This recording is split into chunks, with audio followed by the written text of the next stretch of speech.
What's up, y'all? Welcome to the NBA Weekly Post Game. This is where we share our views on the latest trending topics within the NBA. My name is Sha. And I'm Evay, and we got a lot to talk about. All right, okay, let's start right here. Who is your favorite player of the week? Joel Embiid. I knew you were going to say his name. I knew it. Really? How did you know? Because you already want him to be the MVP of the league for this year. So why wouldn't he be your player of the week? Well, he's averaging 30 points per game. Okay. The Philadelphia 76ers are first in the Eastern Conference. He might be Defensive Player of the Year and MVP. He's my guy for this week. Okay, that's fair. And I can't dispute that Joel Embiid is balling. And I didn't like the way he did Donovan Mitchell, but I'll let that pass. But good for him. Okay, so my player of the week is none other than the Bruce Brown Jr. Oh, yes. Bruce Brown Jr. is a nice addition to the Brooklyn Nets. He averages 8 and 7. He's shooting right now 59% from the field. I mean, and he has a defensive presence that's really needed on the Brooklyn Nets. And he's been able to showcase that since he's been a starter for about 11 games. And his shooting efficiency has improved over time. I think that he will be someone that would really shake up the roster, especially as the Brooklyn Nets gets deeper into their playoff run. So Bruce Brown. Okay. Well, you know what? You won't be seeing much of him when KD comes back. So. But that's okay. But that's okay, though. He's already stated his claim. We know as Brooklyn Nets fans that he will bring to the floor production, right? And so although his minutes may be reduced once KD comes back, we know that he has it, right? And so as we get deeper into the season, as we get deeper into the playoffs, is when those types of role players will start to make a difference. And I think he can be a difference maker on the Brooklyn Nets. So, okay. Yeah. All right. You stated your claim for Bruce Brown. What's up, Brooklyn? Stand up. Yeah, exactly. Now, you know what? The All-Star reserves were announced, and I got a couple of problems. You know, where's Brandon Ingram, Fred VanVleet? What's going on? Is Ja Morant not an NBA All-Star reserve? How about De'Aaron Fox? I'm not sure about this. The All-Star game voting as relates to the starters and the reserves is a popularity contest. Let's just call it what it is. If you're asking for the fans to vote, it's going to be based on popularity. Now, I don't know what the other 25 and 25% from the media and from sports heads, I think, sports commentators or whatever. I don't know what they look at. But at the end of the day, all-star voting, all-star recognition is strictly a fan recognition, and it's based on popularity. That's just what it is. So unfortunately, if you're not in a large market, and unfortunately, if you're not top of mind for the sportscasters and the way the news media, sports news media portrays you as a player, you can forget about it. And that's what we see right now. That's a shame. Now, I think the NBA coaches also have some say in this. Yeah. And so if you're in a small market, if you coach the Minnesota Timberwolves versus the New York Knicks, who's going to have the bigger voice, right? Yep. The Knicks coach, right? Exactly. So, it's unfortunate, but that's just the way it is. Do you think that maybe the fan percentage should be a little less, like maybe 25% or even 10% for that matter? Yes. I do believe, I know that this is a fan award and, you want the fans to get involved. I do believe it is time to adjust the voting percentages and perhaps make it equal across the board. So if you're going to have 3 categories or even 4, they all should be equal in percentages of voting. See what that looks like, and perhaps we'll have a more fair assessment and a more diverse group of players on these all-star teams, because there are so many people, so many players that are missing that actually should have been on here. What's interesting is there are only 24 spots. So it's like everybody should not make it. Everybody shouldn't.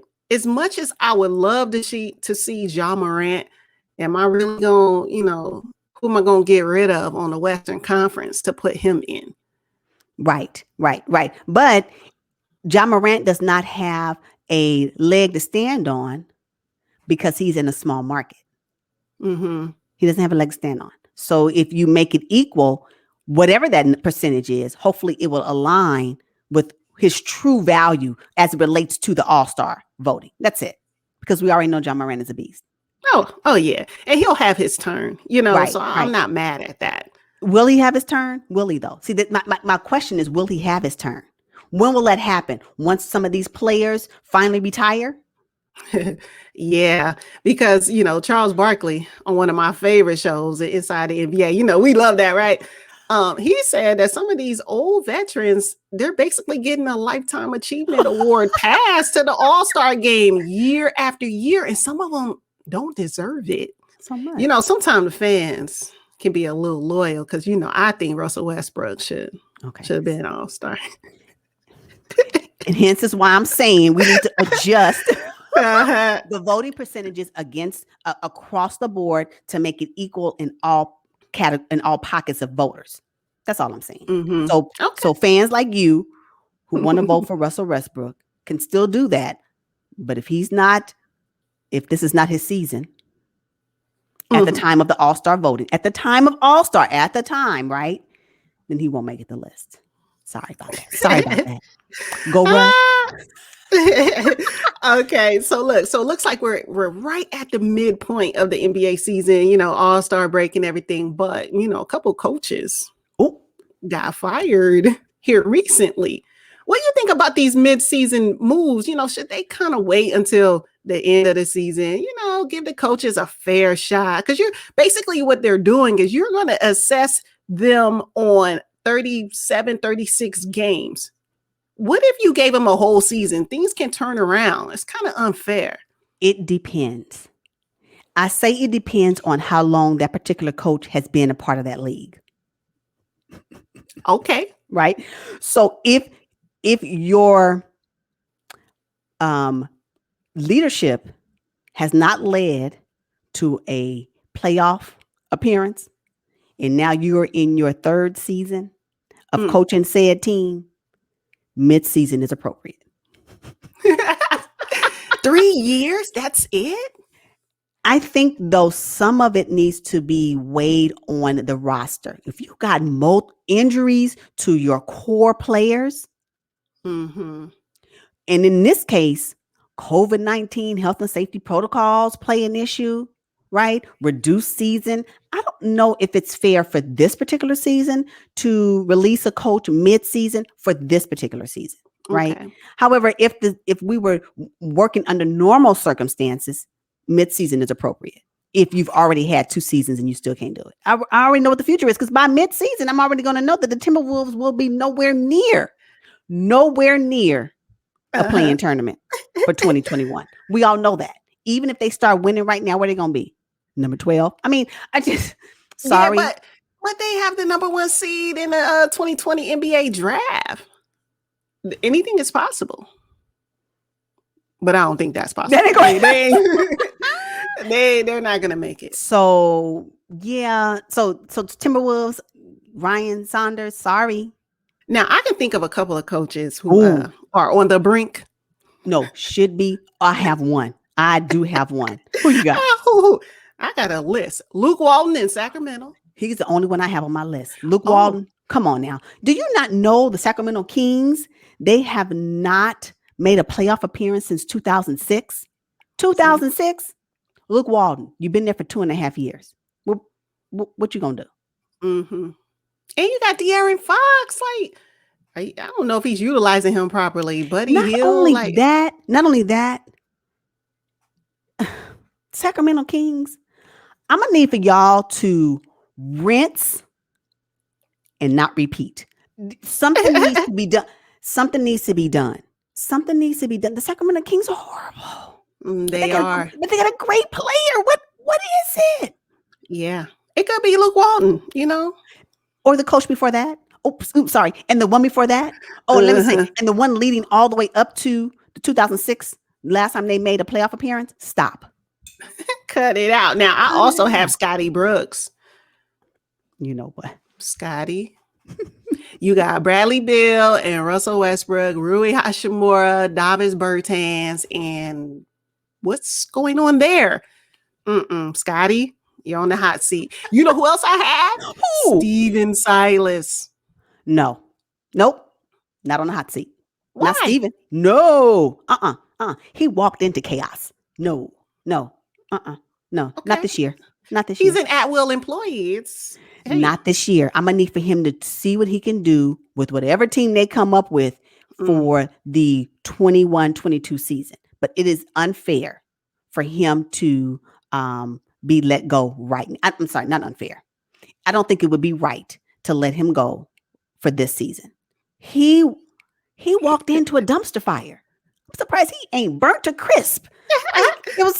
I'm quite sure he was like, "Oh, I want to sign up for that mess." No, he didn't. You know, I don't know. The Houston Rockets look terrible. You know, their personnel, they're in and out. I mean, people are injured. Poor John Wall down there. Oh, gosh, I feel so bad for him.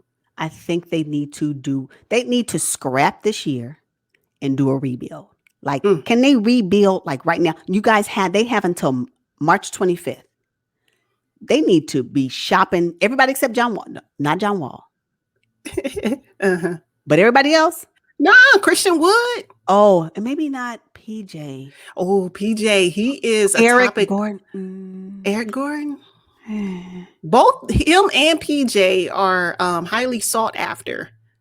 Good. They Right need to now. you know what though? And if Silas wants to start fresh, unfortunately, no, I'm serious. If he wants to start fresh, those two need to go because they're kind of the last remnants of the Harden era. If you think about it, Yeah. so I think it would be appropriate to move them wherever they want to go if the other team wants them, of course. But maybe it's time for them, and I'm quite sure they're ready to be moved as well. And I will be okay with that because I think that Silas and John Wall can start fresh and build what they want the Houston Rockets to look like. We're talking about the remnants of Dan and Tony. When will that go away?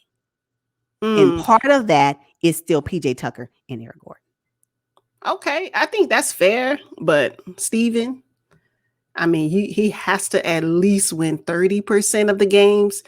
I'm just not comfortable yet saying that he should stay for another full season. I think he should. Okay. Now, wait a minute. I think he should if Luke Walton is still holding on. Oh, and also Terry Stotts down in Portland. That's my point. But what I can say about Terry, Coach T, no, I'm just, I don't know what they call him. But anyway, what I can say is that at least they've made it to the playoffs every year. But there has to be a point when you have a coach that can make it to the playoffs, but they can't go deep. When there's levels to this. There has to be levels. Okay, so your first level, you better make sure that we win 30% of our games. And as a matter of fact, I want to end the season above 500. Can you do that? That's the first. That's the first level. Second level is playoffs, right? Make sure we make it to the playoffs. And when we get to the playoffs, great. The next level, I need us to go deep in the playoffs because making it to the playoffs is not enough. Doc Rivers, LA Clippers. There is a cutting point where you can get there, but then now you can adjust to make sure we go deep. How dare you bring up Doc when he's leading the Philadelphia 76ers? Okay. You know the Sixers are going to the Eastern Conference Finals this year under Doc Rivers. My reference to Doc Rivers was with the Clippers. I understand what he's doing now with the 76ers. Can you imagine if he was the same coach that he ended up being? I'm not saying he's not a great coach. Please don't misunderstand me. But the coach he ended up being for the Los Angeles Clippers, if he was that same coach with the 76ers, they'll be talking about getting rid of him too. So what do you think is his biggest change, though? He's the same coach to me. He just has some solid pieces. Ben Simmons, Joel Embiid, Tobias Harris. New for him. It's new. Okay. It's new. He has, and it's no telling what he's able to do. I mean, I think maybe complacency may have played a part with his time with the Clippers. He had been there for a long, long time. So perhaps with him being with the Sixers, it just kind of maybe re-energized him. Maybe that's what he needed, right? So when I make reference to Doc Rivers, I'm saying from a perspective of how often will we get here and not move forward? That's what I'm saying. So yeah, perhaps complacency played a big part in Doc Rivers. Not that he probably intended for it to happen, but it happens. And so now he's with the 76ers and now he's rejuvenated. They're excited and now they're amazing right now. So it is what it is. Okay, now the last person on my list of these coaches, Brad Stevens in Boston. Leave Brad alone. I'm not having this discussion about Brad. No. Nope. Okay, go ahead. Brad has 2 perennial all-stars and Marcus Smart. I don't think his message is resonating with the young guys. And I've said this before. He does not motivate me. He doesn't. I know he don't motivate them. It might be time for a new voice in the locker room. I'm sorry, Brad. No, I know. I know. I think I can't disagree with that. As much as I want to, if I consider a fair assessment, they have tuned him out. They hear, that's what they hear. Yeah. Not Brad. I know you like him. But I agree. Brad, get it together. Oh my God. I'm rooting for you, Brad. Don't leave us. But if you do, you'll be coaching another team. Don't even worry about it. In the G League. You better get on Nick Nurse's team if you want to get your next coaching job, because they keep pulling from his pockets. Basically. Look, now Shaquille O'Neal has been in the news yet again, calling the new generation of stars pudding pops. You know what? Pudding pops. Isn't that funny? Like, what? Why? He's calling them soft. Why? Why do you think they're soft? Because they can't take criticism. So let's unpack that a bit. You think as a person that you can just say anything you want to say to someone, and the moment they don't take it the way you think they should take it, they're soft. No, I don't want to hear it. Why can't I, as a recipient of said criticisms, of said, oh, you should do better isms, I can't come back and say, I don't like the way you said that to me, or I disagree with that. So if I do that, then I'm soft? No. You opened it up for the discussion. So let's stop trying to put on the onus on the person receiving the information on how they should feel about receiving the information you said to them. No, you said what you said, own that, but I don't take it the way you want me to take it. You can't call me soft. Let me tell you something. I read an article about this, right? And so in the article Shaq indicated that he was told by Kareem Abdul-Jabbar that you guys have not won a championship. Listen, what he said was, Kareem said, you guys. So that means Kareem was talking to a group of people, right? Okay, so that's fine.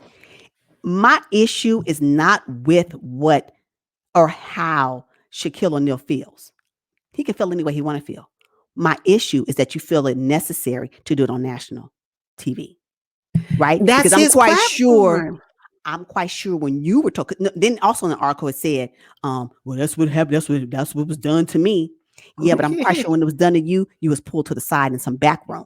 I'm quite sure when it was done to you, you were amongst your peers. I don't believe, and I don't know, and if somebody got footage, share it. But was it on national TV? Did Kareem Abdul-Jabbar say to you, Shaquille O'Neal, you have not won a championship? Or did he say you guys? What was his tone, and what was his tone when he did it? Because if I want to be honest, it is about the method and the mode of how you give out information on how people will receive it. And just because you was able to receive it a certain way, you cannot put that on someone else to receive it the same way. That's my issue with it.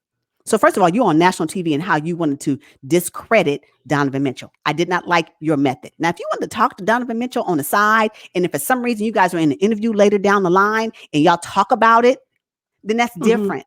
But for you to call him out on a good game, he had a great game. Yeah, he did. This is why he was doing an interview in the first place.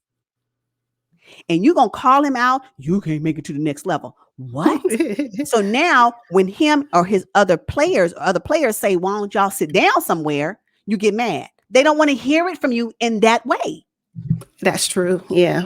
That makes me tight. The whole situation really makes me tight. I don't like how it was delivered. It was the delivery of it and the medium that it was done. That is my issue. And then nowadays we have social media and it's being shared all over the place. And It's kind of unfair to the new players. However, this is their environment. This is their platform.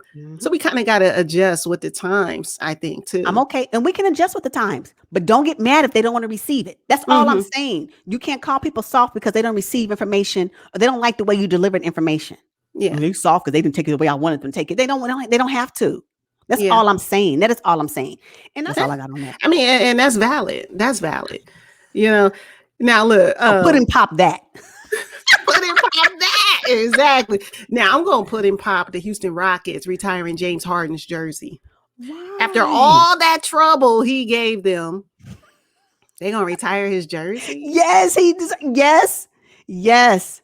You can't take this small moment in time to negate all the work he's done and all the special highlights he's done for the Houston Rockets organization. No. The way he left may not be as favorable as they would have liked it for it to be, but you cannot tell me that his time spent prior to that is not worth a jersey being retired. I believe. Okay, so did the Houston Rockets win any championships while he was there? But come on, let's go down the list of people who had jerseys retired and they have not won championships. Have they even made it to the... You want to go team by team? I'm just saying, he put up a bunch of points. Yes, he probably did a lot of wonderful things in the community. I give him that, but I don't know about retiring his jersey. For me... It's a last impression. That was terrible what he did. It was bad it was just terrible. I didn't like it. If they did not release him, how do you think he would be acting right now? I don't think he's worthy of a jersey retirement. All right, y'all. That's all we got. Thank you so much for joining us. And until next time, bye. Peace, y'all.